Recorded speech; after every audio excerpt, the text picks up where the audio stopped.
খেয়ে ওই কুমড়োর তরকারি আর কুমড়োর ছক্কা খেয়ে মুখ পচে গেছে বলো।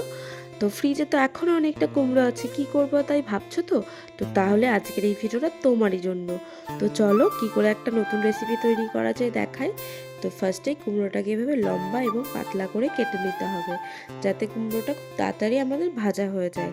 তো দেখো এখানে কড়াইয়ে তেল গরম হয়ে গেছে, আমি কুমড়োটাকে ধুয়ে দিয়ে দিলাম তেলের উপরে। না আমি এখানে কোনো লবণ ব্যবহার করেছি, না হলুদ ব্যবহার করেছি, শুধু কুমড়োটাকে এভাবে ভেজে নাও। তো একই রকম ভাবে এই দেখো এখানে আমার সবকটা কুমড়ো ভাজা হয়ে গেছে।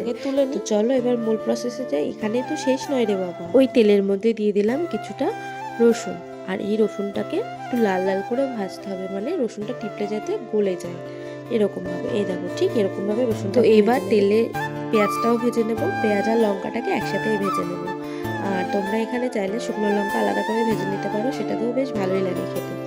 ভাজাভাজি কমপ্লিট, এবার মাখার পালা। এখানে দেখো ফার্স্টে আমি লঙ্কাটাকে আর রসুনটাকে একটু নুন দিয়ে এইবারে এর মধ্যে আগে থেকে ভেজে রাখা পেঁয়াজটা আর ভেজে রাখা কুমড়োটা দিয়ে উপর থেকে এবার একটু সর্ষের তেল ছড়িয়ে দেবো। ব্যাস আমার কুমড়ো ভর্তা রেডি। তো তোমরা এভাবে বাড়িতে বানিয়ে খেও, আর কেমন লাগে আমাকে কমেন্ট করে জানিও। তো টাটা এখানেই।